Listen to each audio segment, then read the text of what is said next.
Hakuna Matata, tranquillement tranquille. Ici Ama pour Ama Foundation. Nous sommes actuellement dans la célébration de la femme. Très souvent, elle est cataloguée de vulnérable. Par exemple, lorsque la femme est marginalisée, lorsqu'elle n'est pas permise à participer de façon constructive à la vie économique et politique de la communauté, ou encore lorsqu'elle est appauvrie et laissée sans aucune protection.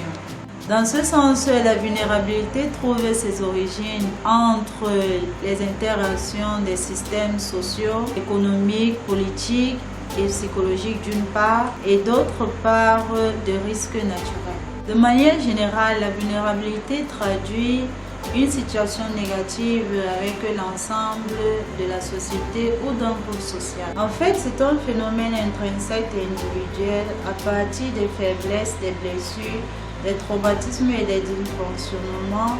L'intégrité d'une personne peut se voir ou risque d'être affectée, diminuée ou altérée. Dans nos précédentes publications, nous avons déjà eu à définir nos cibles. Car même pour la femme, la vulnérabilité dispose de plusieurs stades et de degrés d'évolution. Rendre compte de la somme de nos actions liées aux différents contextes d'un concept aussi universel que celui-ci. Pour une éducation au développement durable, nous construisons notre action autour des problématiques sous-jacentes de la femme en situation de vulnérabilité, afin de diminuer, d'atténuer et d'éviter que leur vulnérabilité les conduise à des systèmes invivables.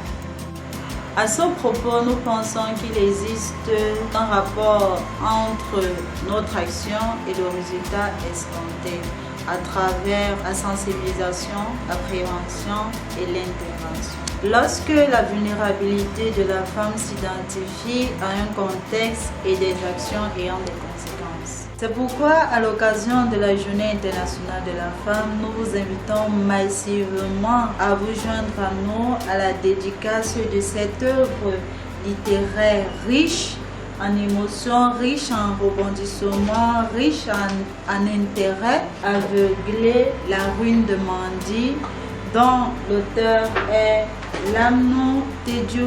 L'auteur dans cette œuvre interroge la situation des jeunes filles, particulièrement celle des adolescentes, dans leurs principaux lieux de vie, à savoir les institutions familiales et les centres d'accueil.